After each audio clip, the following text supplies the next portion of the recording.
Hello everyone, আসসালামু আলাইকুম। কেমন আছেন সবাই?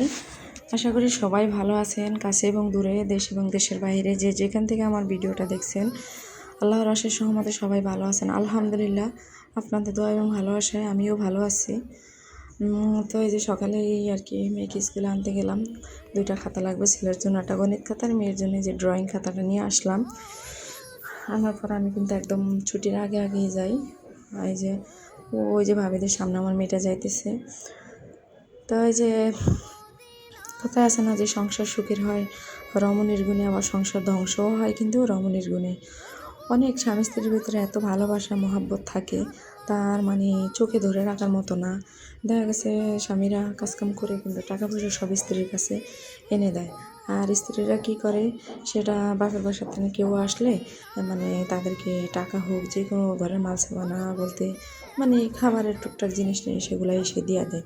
তো এগুলো দিলে কি হয়, মানে তার নিজের সংসারেরই ক্ষতি হয়। স্বামীর সংসারের থেকে যদি এভাবে দেয় তাহলে স্বামীর সংসারের কিন্তু মানে বরকত আয় উন্নতি কিন্তু কমে যায়। হ্যাঁ, আপনি দিতে পারেন, স্বামী মানে সন্তান হিসাবে বাবা মার প্রতি দায়িত্ব তো আপনার অবশ্যই আছে, কিন্তু সেটা স্বামীকে বলে দিতে হবে। আমি আজকে বাড়ি যাব, আমার মায়ের জন্য কিছু নিয়ে যাব বা বাবার জন্য কিছু নিয়ে যাব, অবশ্যই আপনার স্বামী কিন্তু দিবে আপনাকে। তারপরে হচ্ছে আপনি 2টা শাড়ি কিনলেন, একটা শাশুড়ির জন্য একটা মায়ের জন্য, সেটাও পারেন। কিন্তু আবার দেখা গেছে কিছু স্ত্রীরা আছে বাবার বাসা থেকে যখন স্বামীর বাসায় আসে তখন নিজের টাকা দিয়ে, স্বামীর টাকা দিয়ে একটা শাড়ি হোক বা বাচ্চারা থাকলে বাচ্চাদের জন্য ড্রেস কিনে আনার পরে বলে যে এটা আমার বাবা দিছে। আচ্ছা, এটা যদি আপনার দেখা গেছে স্বামীর টাকা দিয়ে কিনে বলেন বাবা দিছে, তাহলে স্বামী কি আপনার বাবা লাগে? তবে এই কাজগুলো করা কিন্তু একদমই ঠিক না। এগুলো সংসারে কিন্তু বরকত কমে জায়গা, উন্নতি স্বামীর কমে জায়গা। এভাবে কিন্তু আপনার সংসারটাই মানে ধ্বংস হয়ে জায়গা। তো এভাবে করলে কিন্তু আপনার সংসারে কখনোই উন্নতি করতে পারবেন না। তারপর হচ্ছে আমার অনেক আপুরাই আছে, মানে এখন যেহেতু সবার কাছেই ফোন থাকে, ফোন ফেসবুক চালাইলেই দেখা যায় অনলাইনে অনেক জিনিস পছন্দ হয়। একটা ড্রেস পছন্দ হলো, অর্ডার দেয়, কিন্তু মানে চিন্তা ভাবনা করে না এটা কি ভালো হলো নাকি খারাপ। যখন হাতে পায়, হাতে পাওয়ার পরে দেখে যে এটা খারাপ, তখন কি হয়, আর ফেরতও দিতে পারে না, কিন্তু টাকাটাও যায়।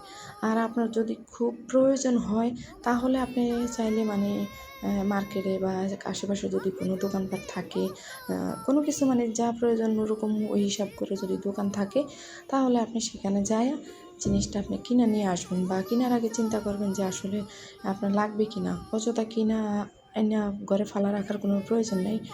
আর যদি লাগে তাহলেই কিনে নিয়ে আসবেন। আর অনলাইনে প্লিজ কেউ কেনাকাটা করবেন না, কারণ জিনিস ভালো হয় না অনলাইনে, শুধুই টাকা অপচয়। তো অনলাইনে কেনাকাটা না করলেও কিন্তু আপনার ওইভাবে টাকাটা সেভ করতে পারবেন। আর সামনাসামনি হলে আপনি 10 দোকান দেখে এক দোকান 10 টাকা জিনিসের, সাপোজ বলতেছি 10 টাকা দাম হলে আপনি সেটা 6 টাকা 7 টাকা বইলা একটু কমায়ও আনতে পারবেন, তাই ওখানেও কিন্তু আপনার কিছু টাকা সেভ হইতেছে। তারপরে হচ্ছে আপনি এই যে মানে এই যে থালাবাটিগুলো আমি ধুইতে আসি, ভীম একটা ভীম মানে বড় যেটা, এটা 30 টাকা। তো আপনি যদি অর্ধেক করে নেন তাহলে কিন্তু আপনি মানে অর্ধেকে আপনার 15-20 দিন চলে যাবো গা। আর যদি আপনি পুরোটা নেন তাহলে কিন্তু পুরোটা কিন্তু একসাথেই আপনার শেষ হবে কিন্তু। তো এখানেও কিন্তু একটু মানে হিসাব করে চলতে পারেন, কারণ স্বামীর কাজ হচ্ছে বাইরের থেকে সে কষ্ট করে ইনকাম করে আইনে আপনার হাতে দিবে, আর আপনার উচিত সেটা একটু সেভ করে কীভাবে হিসাব করে চলা যায়, বা একটা টাকা দিয়ে আপনি 2টা কিনতে পারবেন ওই চিন্তা করা। এই যে আজকে দেখেন আমার মাসের শেষ, টাকা পয়সাও হাতে নেই, এখন আজকে কি করব, রান্না করার মতনও তেমন কিছু নেই। তাই এই যে আমি কালকে একটু বাইরে গেলাম, ওই যে বাসুরের বউ অসুস্থ ছিল, হসপিটালে গেলাম, এর জন্য কিন্তু ভিডিও আপলোড দিতে পারিনি। তো তাকে দেখতে যায় কিন্তু মানে আসার সময় দেখি যে চিচিঙ্গা, তো আমি 1 কেজি চিচিঙ্গা নিয়ে আসছি 30 টাকা দিয়ে। এটা আনার পরে একটা ডিম দিয়ে চিচিঙ্গাটা ভেজে নিলাম, একটু ডাল রান্না করলাম, আমার একটা দিন কিন্তু চলে গেছে। তো এখনও আমি কিছু চিচিঙ্গা রেখে দিছি আবার কালকের জন্য। কালকে আমি ওইটাকে হয়তো কিছু দিয়ে রান্না করতে পারবো, একটু আলু আছে ভাজি করতে পারবো। ওই দিন আমি একটু মানে বাজারে গেছি, দেখি যে এত জিনিসের দাম সবচেয়ে তো একটু কম দাম হচ্ছে আপনার মানে আলু আর হচ্ছে পেঁপে। তো পেঁপেও 30 টাকা আছে, এক দোকানে 50 টাকা আছে। তো আমি ভালোর ভিতরেই 20 টাকা করে 1 কেজি পেঁপে আনছি, আর হচ্ছে আপনার 90 টাকা দিয়ে 5 কেজি মানে 1 পাল্লা আলু আনছি। এ তো আমার এগুলোই আছে, তাহলে সেখানে আমার কিছু টাকা সেভ হয়েছে।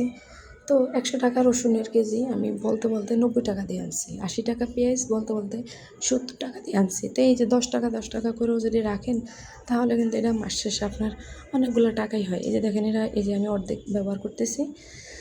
আর লিকুইড বিমটা আনছি 1 বোতলে। এই যে দেখেন এটার অর্ধেক কিন্তু মানে আমি আলাদা করে বোতলে সরিয়ে নিয়েছি। এই যে এইভাবে ঢেলে আলাদা করে রেখা আমি এখন, আর এটা কিন্তু আমি একটা বক্স আটকে রাখি, কারণ থালাবাটি ধুইতে গেলে পানি কাজে পড়লে গইলা কিন্তু অনেক অপচয় হয়।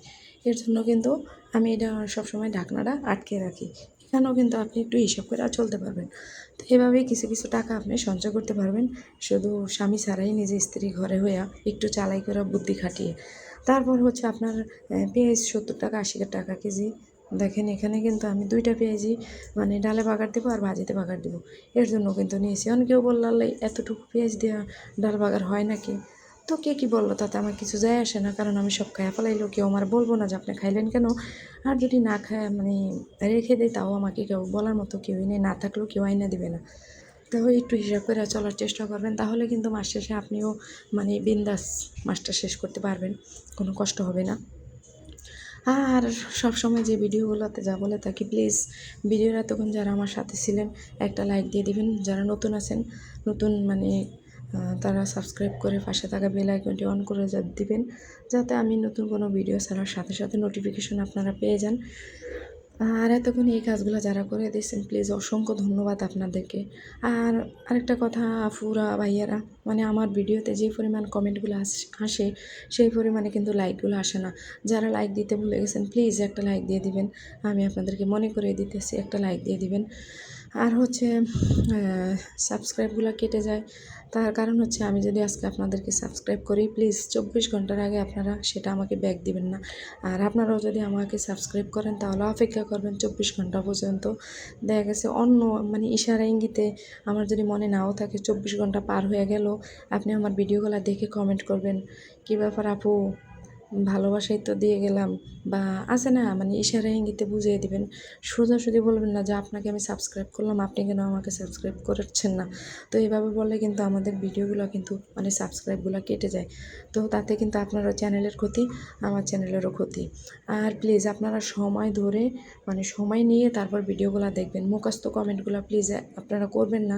আর আমার কথায় যদি আপনারা কষ্ট পেয়ে থাকেন তাহলে ছোট বোন হিসেবে আমাকে ক্ষমা করে দিবেন। আমি বলতেছি আপনারা যার ভিডিওই দেখেন না কেন মানে নোটিফিকেশন চলে আসছে সময় নাই একটু দেখলাম বন্ধ করে দিলাম, না সেটা করবেন না। নোটিফিকেশন দেখছেন তো আপনার যখন একটু হাতে কত এক একজনের ভিডিও ছাড়া হয়তো 10 মিনিট 15 মিনিট কিংবা 20 মিনিটই, তো যখন আপনি একটু সময় পাবেন ঠিক তখনই পুরো ভিডিওটা দেখবেন, দেখার পর আপনি একটা গঠনমূলক কমেন্ট করে দেবেন, মুখস্থ কমেন্ট প্লিজ করবেন না। আর আমি যদি একটা ভিডিও মানে আপু ভাইয়াদের দেখি তাহলে চেষ্টা করি পুরোটা দেখার পর মানে ভিডিওটার ভিতরে কি ভালো মন্দ কী হয়েছে সব কিছু মানে বিস্তারিত মানে গঠনমূলক কমেন্টটা করে দেওয়ার জন্য। তাতে কিন্তু আপুটাও অনেক খুশি হয়েছে, না ওই আপুটা কিন্তু আমার ভিডিওটা পুরোটা মানে দেখে যেহেতু কমেন্ট করছে তাহলে আমারও উচিত যে তার ভিডিওটা পুরোটাই দেখে আমার কমেন্ট করা। কিন্তু এভাবেই আমরা মানে এই প্ল্যাটফর্মে আগাতে পারবো। তো ওই যে আমি ডাক্তার দেখাতে বোনের বাসায় গেলাম, এই যে আয়সা দেখি তো সামনে দিয়ে মানে কী অবস্থা, যে আমার গাছে কিন্তু নতুন 3টা পাতা ছিল, এখন আবার আরেকটা পাতা বের হয়েছে খুব সুন্দর মাশাআল্লাহ। তাই একটু ঝাড়ু দিয়ে দিতেছি, কী করবো দেখি যে একটু নোংরা অপরিষ্কার আছে, এর জন্য যে ঝাড়ু দিয়ে পরিষ্কার করে নিতেছি।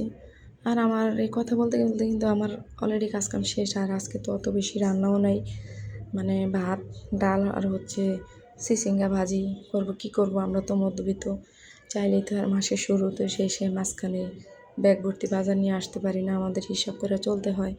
এই মাসে আমার মানে এতটা কষ্ট বলবো না, আলহামদুলিল্লাহ আল্লাহ ভালোই নিছে, তারপরও না মানে কিছু টাকা ঋণ ছিল ওগুলা দেওয়া লাগছে, তারপর ছেলেমেয়ের স্কুলের বেতন, তারপরে আরবি টিচার বাংলা টিচারের বেতন, সব মিলিয়ে খুব কষ্টই হয়েছে। তারপরও আলহামদুলিল্লাহ আল্লাহ আমাকে অনেক ভালো রাখছে, আল্লাহর কাছে হাজারো শুকরিয়া আদায় করি। একটু হিসাব করে চললে, আর আপনারা তো জানেন আমি তো একটু কাজ করি, এর জন্য হয়তো অতটা কষ্ট মানে ফিল করতে পারি না। আর আপুরা আমি কিন্তু অলরেডি মানে একটা নতুন চ্যানেল খুলছি, রাবেয়া সেলাইঘর, ওখানে কিন্তু আমার কাটিং এবং সেলাইয়ের ভিডিওগুলো আপলোড দেওয়া হবে। যারা নতুন আছেন প্লিজ ভিডিওগুলো দেখে নেবেন। আর আমার এই যে এই চ্যানেলে আর কি আপনার পোস্ট করে দিলাম আমার ভিডিও লিঙ্কটা। এই যে দেখেন কথা বলতে বলতে, এটা কিন্তু একটা রিয়েল মানে রোজ। তো এটা একটা মেয়ে আসছিল আমার বাসায়, আসে ও আর কি আমার ক্লায়েন্ট কাস্টমার ড্রেস নিয়ে আসছে। তো আন্টি ফুলটা আমি কালকে নেবো, আপনি একটু রেখে দেন পানিতে। তা আমি পানিতে রেখে দিছি। এই যে আমার সব কাম কিন্তু একদম কমপ্লিট। ভাত রান্না হয়েছে, ডাল, চিচিঙ্গা ভাজি, মার বাবুর জন্য মানে ডিম ভাজি, ডিমটাও আমি ভেজে নিলাম। ওকে মানে ওই খাইয়ে দেওয়ার পরে ও নিজেই শুয়ে টিভি দেখতেছে। আর আমার আর আজকে ওকে নিয়ে শোয়া লাগে নাই। ও দেখতে দেখতে টিভি মানে নিজেই ঘুমিয়ে পড়ছে কিন্তু মাশাল্লাহ দিলে। আর কেউ মাশাল্লাহ বলতে একদমই ভুলবেন না। আর আমার বাবাটার জন্য একটু দোয়া করবেন। আর এই তো রান্না করতে করতে কিছু ড্রেসও আমি কাটিং করে ফেলছি, এগুলোও কিন্তু এই বিকালের দিকে সেলাই করে ফেলবো। তো সবাই ভালো থাকবেন, সুস্থ থাকবেন। আজকের মতো এখানে বিদায় নিচ্ছি। পরবর্তী ভিডিও দেখার অনুরোধ রইল। আল্লাহ হাফেজ, আসসালামু আলাইকুম।